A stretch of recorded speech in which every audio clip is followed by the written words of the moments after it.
오늘 본문의 말씀으로 믿음의 지혜라는 제목으로 말씀의 은혜를 함께 나누겠습니다. 어느 부자가 있었습니다. 이 부자는 창고에 많은 곡식을 쌓아두고 있었는데요. 어느 날 그 부자가 누구든지 빈 그릇을 가져오기만 하면 그 그릇 가득 곡식을 채워주겠다라고 동네 사람들에게 알렸습니다. 그래서 어떤 사람이 자기가 가지고 있는 그릇을 가지고 곡식을 얻기 위해서 왔는데요. 그 사람은 큰 그릇을 가지고 가면 그 주인에게 미안할 것 같아서 자기가 가지고 있는 그릇 중에 제일 작은 것을 가지고 그 부자를 찾아갔습니다. 그 부자는 아무 말 없이 그 사람이 가져온 그릇에 곡식을 가득 채워 주었습니다. 이 소식을 들은 다른 사람이 첫 번째 사람보다 조금 더 큰 그릇을 가지고 찾아왔습니다. 이번에도 부자는 아무 말 없이 그 그릇에 곡식을 채워 주었습니다. 세 번째 사람이 찾아왔습니다. 이 사람은 또 앞 사람보다 더 큰 그릇을 가져왔습니다.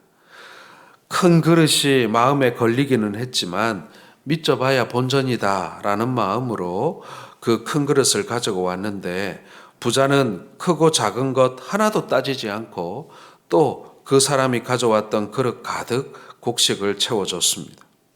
이 모습을 본 네 번째 사람은 또 세 번째 사람보다 더 큰 그릇을 가지고 왔지만 그 부자는 역시 가득 채워주었습니다.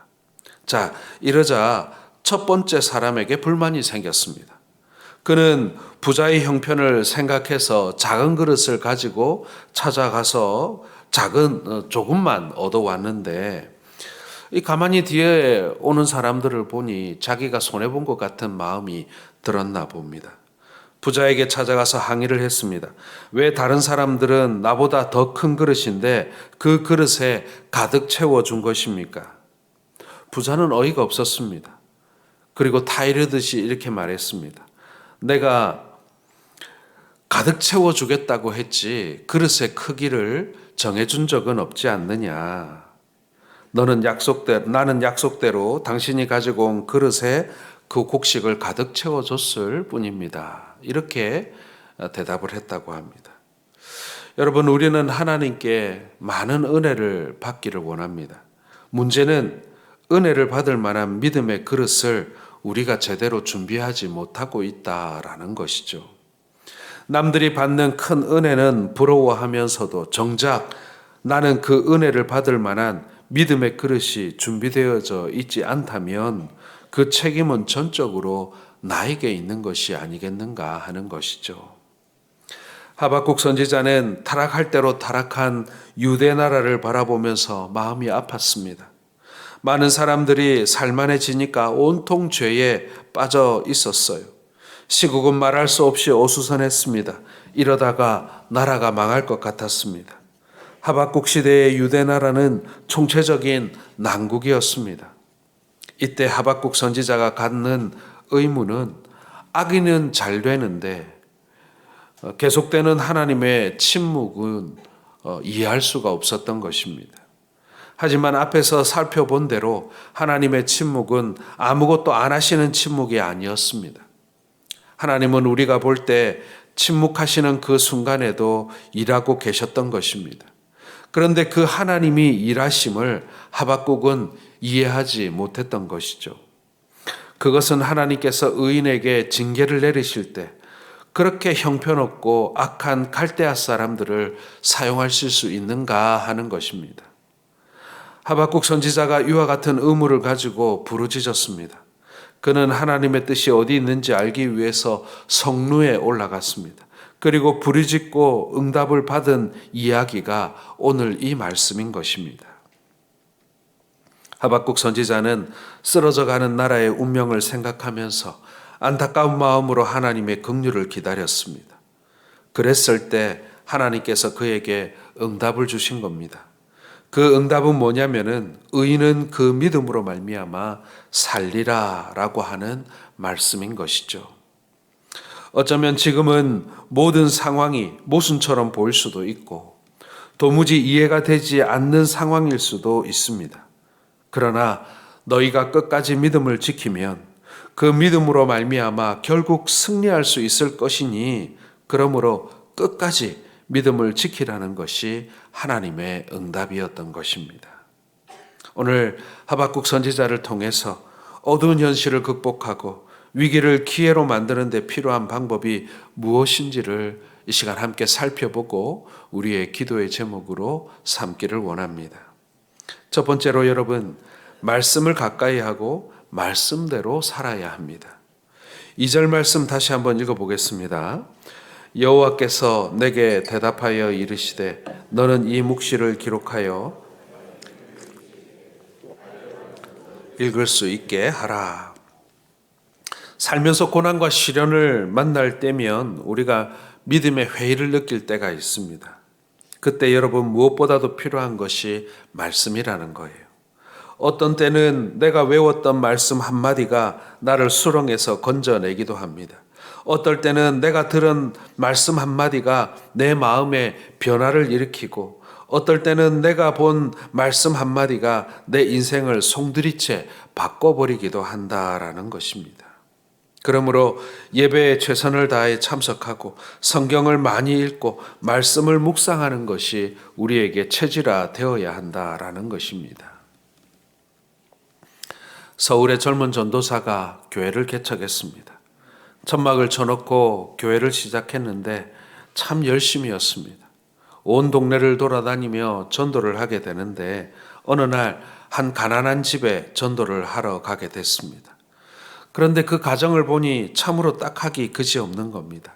남편은 병들어 누워있고 자식들은 몇 명이나 되는데 학비가 없어서 학교를 제대로 다니지도 못하고 엄마는 행상으로 겨우 그날 입에 풀칠하며 살고 있었던 것입니다. 정말 희망이라고는 아무것도 없어 보였습니다. 무엇을 어떻게 도와줄까라고 생각해 보았지만 이 가난한 젊은 전도사가 현실적으로 도와줄 방법이 없었습니다. 그럼에도 이 전도사는 용기 있게 이렇게 말했습니다. 아주머니, 이번 주일 어디에 나오면 제가 당신 남편의 병원비와 당신 자녀들의 학비를 대어줄 수 있는 분을 소개해 드리겠습니다.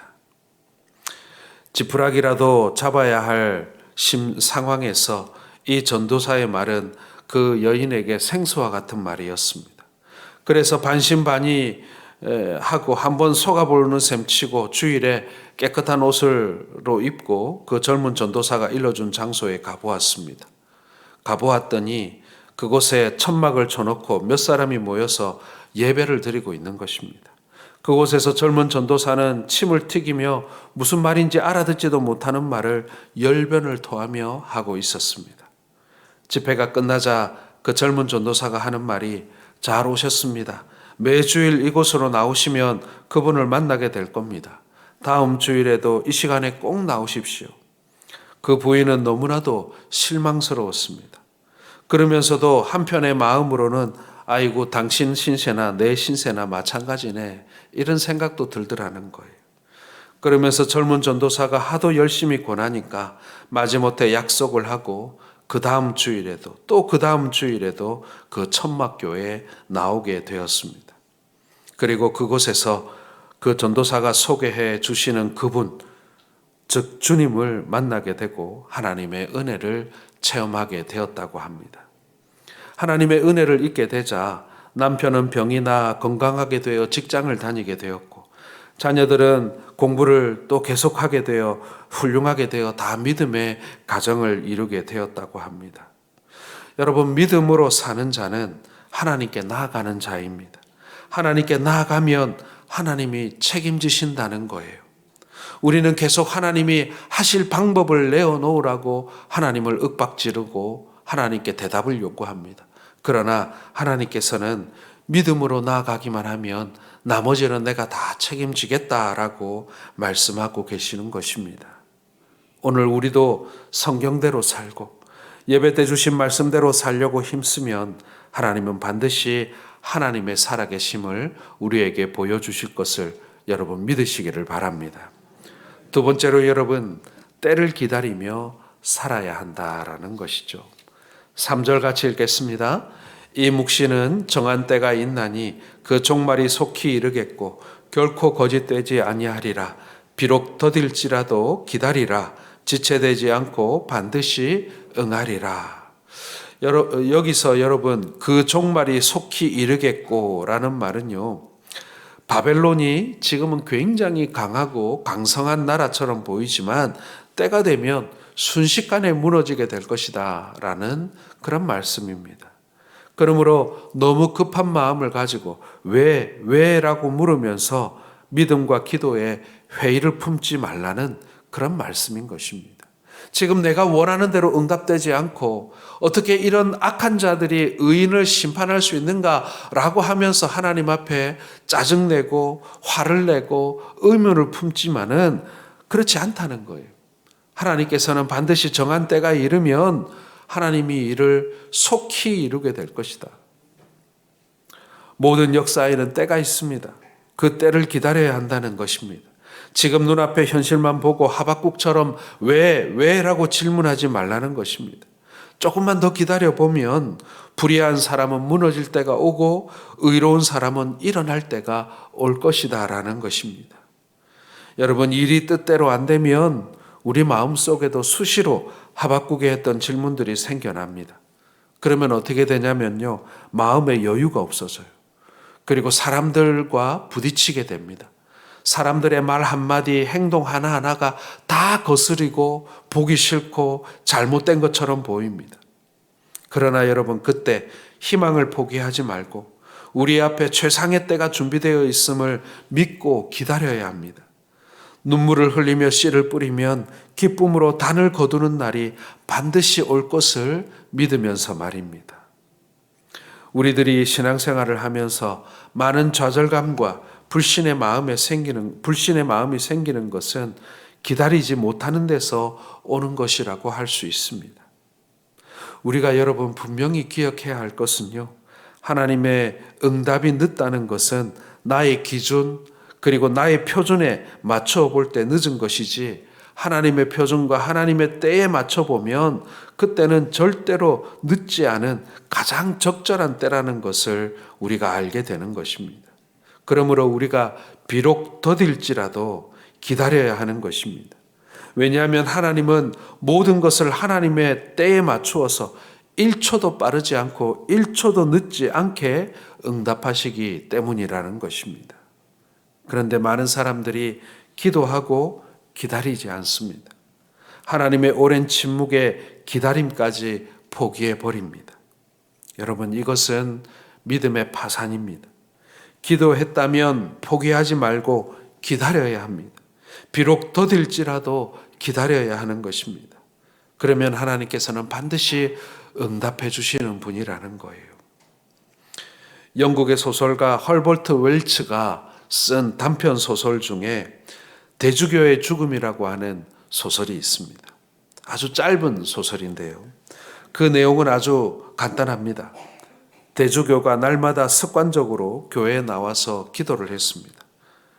그날 저녁에도 교회에 똑같은 시간에 나와서 똑같은 기도를 반복합니다. 오 전능하신 아버지 하나님 하고 기도를 시작했더니 순간 하늘에서 하나님의 음성이 들려왔습니다. 오냐, 무슨 일이냐? 갑작스러운 하나님의 응답이 있자 대주교가 깜짝 놀라서 심장마비가 와서 죽었다. 그게 그 단편 소설의 내용이에요. 즉, 이 대주교는 매일 밤마다 기도하러 나왔지만 자신의 기도에 대한 응답을 기다리지 않았다는 거예요. 그러다가 뜻밖의 하나님의 응답이 너무나 놀라워서 심장마비를 일으켰다라고 하는 아주 날카로운 풍자 소설인 것입니다. 사실 여러분, 우리가 이 이야기를 듣고 웃지만 어쩌면 이 대주교의 믿음이 우리의 믿음이 아닐까 하는 질문을 하게 됩니다. 우리도 늘 기도하지만 기도의 응답을 정작 기다리고 있거나 믿고 있지 못하다면 어느 날 갑자기 하나님이 응답하실 때 여러분, 우리도 심장마비를 일으킬지도 모른다라는 것입니다. 여러분, 기도했다면 믿으시길 바랍니다. 그리고 기다리시기 바랍니다. 하나님의 말씀은 비록 더딜지라도 기다리라고 하십니다. 왜냐하면 하나님은 반드시 이루시는 분이기 때문에 그런 거예요. 그것이 여러분 믿음의 지혜라는 것입니다. 마지막 세 번째로 여러분 믿음으로 말미암아 살아야 합니다. 4절입니다. 같이 읽겠습니다. 보라, 그의 마음은 교만하며 그 속에서 정직하지 못하나 의인은 그의 믿음으로 말미암아 살리라. 그의 마음은 교만하며 라는 말은 이 바벨론의 교만함을 말하는 것입니다. 즉 바벨론의 교만한 모습을 하나님은 다 알고 계시니까 바벨론을 통해 잠시 하나님의 백성들을 징계하시는 것에 대하여 회의를 품지 말고 오직 믿음으로 살아야 진짜 길이 열린다라고 말씀해 주고 계시는 것입니다. 이스라엘 백성들이 보기에, 이 유다 나라 사람들이 보기에 지금 바벨론이 그 강력한 그 군대를 일으켜서 이 유다 왕국을 멸망시키는 그 장면은요, 누가 봐도 실패고 누가 봐도 비참한 장면인 것입니다. 그런데 하나님께서는 그 과정을 통하여 응답하시겠다라는 것입니다. 알고 보니 그 길이 믿음으로 사는 길이었다라는 거예요. 바벨론은 우리를 멸망시켰으나 결국 한순간에 무너지는 날이 오겠고, 우리는 그들의 손에 의해 무너진 것처럼 보였지만 결단코 무너지지 않고 결국에는 승리하게 될 것을 우리 하나님께서는 약속하고 계신다라는 것입니다. 어떤 분이 믿음의 반대말이 불신이라고 하지 않고 낙심이라고 하는 것을 들었습니다. 낙심이란 부정적인 생각을 가지고 보기 때문에 생기는 두려운 마음입니다. 믿음이란 긍정적인 생각으로 문제를 보는 것 아니겠습니까? 어느 텍사스에 사는 목사와 목동이 함께 그랜드 캐년을 구경하러 갔다고 합니다. 저도 그랜드 캐년을 가봤습니다마는 애리조나주에 있는 대협곡입니다. 정말 장관입니다. 어떻게 이런 장면이 있을 수 있을까 싶을 정도로 어마어마한 계곡인데요. 이 그랜드 캐년을 본 목사님은 하나님 정말 위대한 창조물입니다. 하나님 정말 살아계시군요. 하나님께서 이 많은 것을 지으셨군요 라고 하나님을 찬양했습니다. 그런데 그 옆에 있던 목동은 똑같은 그랜드 캐년을 바라보면서 아니 목사님, 여기에 소를 풀어놨다가 소가 없어지게 되면 그 소를 어떻게 찾지요? 하면서 걱정을 하더라는 것입니다. 똑같은 환경을 보면서 어떤 사람은 하나님을 찬양하고 어떤 사람은 소를 걱정하고 있더라는 거죠. 여러분, 이스라엘 백성들이 골리앗을 처음 보았을 때 그 거인을 보고 우리는 이제 다 죽었다라고 생각을 했습니다. 하지만은 다윗은요, 오히려 성경에 나와 있지는 않지만 골리앗이 키도 컸으니 머리도 크지 않았겠습니까? 저렇게 큰 머리면은 내가 물맷돌을 던지면은 틀림없이 내가 빗나가지 않고 맞추겠다. 그렇게 생각하지 않았을까요? 머리가 크니까 더 맞추기 쉽지 않았겠습니까? 그래서 다윗은 날카로운 창검이 아닌 물맷돌을 들고 골리앗 앞에 서지 않았겠어요? 그리고 만군의 여호와의 이름으로 나아가 단숨에 골리앗을 쓰러뜨립니다. 여러분, 우리가 골리앗과 같은 큰 문제를 만났을 때 낙심하면 그것은 믿음이 아니죠.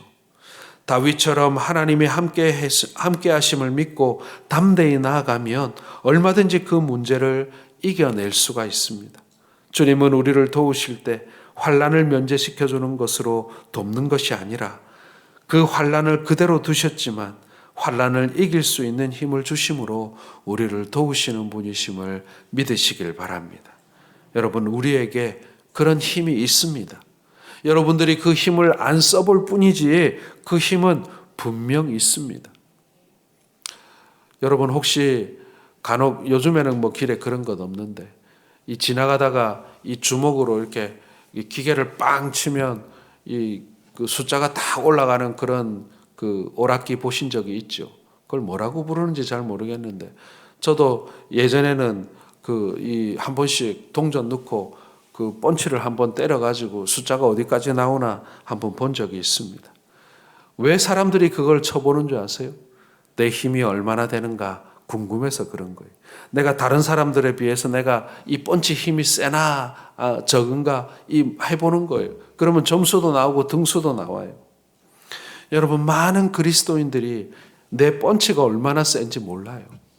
우리가 그리스도인이라고 불리우고 내가 예수 믿는 사람으로서 하나님의 자녀로서 내가 발휘할 수 있는 힘이 얼마나 되는지 많은 사람들이 너무나도 모르고 있다는 거예요. 우리가 믿고 고백하는 만군의 하나님, 그 여호와 하나님의 그 능력을 우리는 제대로 한번 써보지도 못하고 있는 것 같습니다. 사랑하는 성도 여러분, 펀치를 휘둘러야 그 펀치가 얼마나 센지 알지요. 우리가 믿음으로 한번 믿음을 시험해 봐야 우리 하나님의 능력이 얼마나 큰지 알지요. 맨날 편한 길로, 맨날 안전한 길로, 맨날 돌다리를 두들기면만 다니니 그 능력을, 그 힘을 우리가 알 길이 없죠. 믿음의 모험을 해봐야죠. 믿음을 시험해 봐야죠. 어렵고 힘들고 사람들이 안 가는 길을 우리가 한번 가봐야죠. 그래야 하나님이 얼마나 세신 분인지 우리가 알게 되지 않겠습니까? 저는 운전을 할 때면 라디오 방송을 많이 켜놓습니다. CBS나 극동방송 같은 그런 기독교 방송을 늘 틀어놓고 다니는데 가끔 목사님들의 설교 방송을 듣게 됩니다. 대구 안에서 운전해서 다니다 보면요, 제가 아는 목사님들의 설교가 자주 나와요. 우리 노회 목사님 설교들이 꼭꼭 나와요. 그렇게 설교를 이렇게 듣다 보면 결정적인 순간에 터널을 통과하게 되는 경우들이 있어요. 그러면은 방송이 안 들려요. 칙 하고 잠시 터널을 지나는 동안 그 방송이 이렇게 잡음이 많이 생기고 무슨 말인지 잘 모르고 지나갈 때가 있습니다. 그럴 때 문득 깨달아지는 한 가지가 있습니다. 아, 인생의 깊은 터널을 지날 때에는 이래서 힘이 드는구나 라는 생각이 듭니다. 여러분, 인생의 터널은 고난을 상징하지 않습니까? 인생에서 고난을 만날 때 가장 힘드는 것이 뭐냐면요, 하나님의 말씀이 선명하게 들리지 않는다는 거예요. 내가 어려움이 있고 고난이 있고 시험이 있으면요, 목사님 설교가 잘 들리지 않아요. 지난주까지만 해도 잘 들리던 하나님 말씀이 내가 어려움이 닥치고 문제가 생기고 돈 문제가 생기고 이러면요, 하나도 귀에 들어오지 않아요. 마치 라디오를 잘 듣고 가다가 터널에 들어가서 그 방송이 잘 안 들리고 잡음이 생기는 것처럼 말입니다. 그럴 때는 시끄러운 잡음 때문에 하나님의 말씀을 분간하기가 힘듭니다. 오늘 우리가 하박국 선지자를 통해서 하박국 선지자가 느꼈을 감정이 그랬을 것 같습니다. 그럼에도 불구하고 하박국 선지자는 의인은 믿음으로 말미암아 살아야 된다고 강조하고 있는 것입니다. 긴 터널에서 하나님의 음성이 제대로 들리지 않을 때 그때 필요한 것은 믿음입니다. 하나님의 음성이 들리는 그 자리로 빨리 나오는 것입니다. 터널을 빨리 벗어나야죠. 예배의 자리로 빨리 달려 나오는 것입니다. 그것이 살 길입니다. 비록 더딜지라도 기다리는 믿음이 필요합니다. 여러분, 요즘에는 우리나라가 참 터널을 잘 뚫습니다. 굉장히 긴 터널을 많이 만나게 되는데요. 인제 양양 터널이라고 있습니다. 그 터널은 무려 길이가 11km나 됩니다. 여러분, 인생에는요, 긴 터널도 있고 짧은 터널도 있습니다. 그런데 그 터널들의 특징이 뭔지 아세요? 들어가면 반드시 나오는 구멍이 있다는 것입니다. 사랑하는 성도 여러분, 고난이라고 하는, 시험이라고 하는 우리의 인생의 터널은 반드시 끝날 때가 있습니다. 그러므로 믿음으로 기다리면, 믿음으로 싸우면 반드시 응답되어지고 승리하게 될 줄 믿으시기를 바랍니다. 긍정적인 마음으로 하나님의 도우심을 기다리면 반드시 도우시는 하나님을 만나게 될 것입니다.